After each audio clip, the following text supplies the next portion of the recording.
There's something uniquely cruel about learning to hate yourself before you even understand who you are. Mia was 8 the first time she realized she didn't look like the other girls at school. Her hair was too wild, her thighs too thick, her laugh too loud. And when you're 8, you don't know how to rationalize difference. You just want to belong.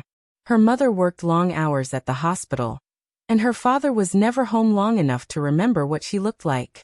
Their house was filled with expensive silence. The kind of silence that swallows words before they reach your lips. Mia learned early to stay quiet, stay out of the way, and only speak when spoken to. Invisibility became her first form of survival.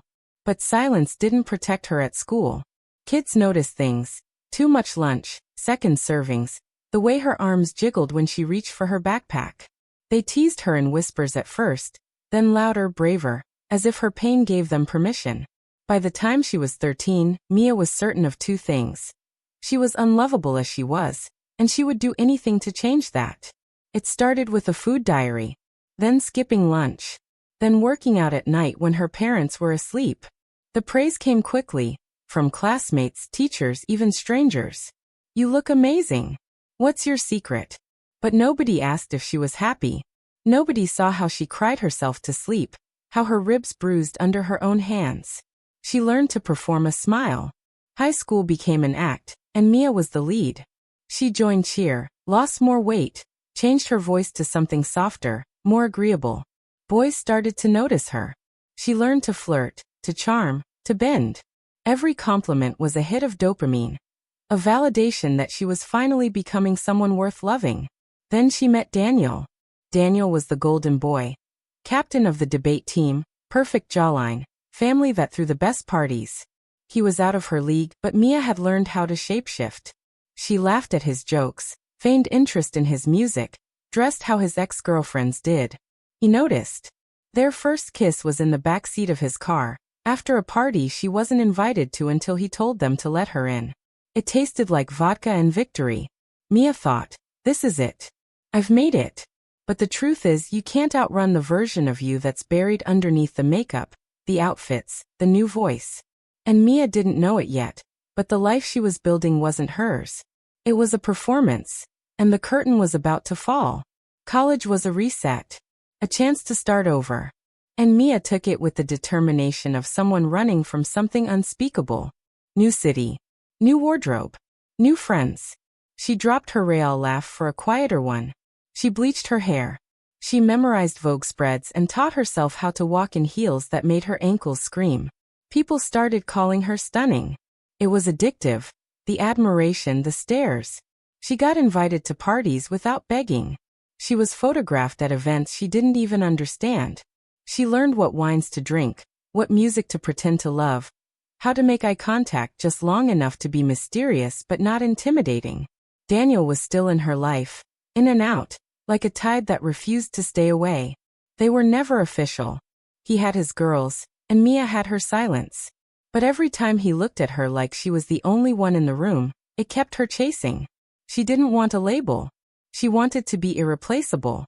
She got a job in PR, rose quickly, learned to speak the language of power.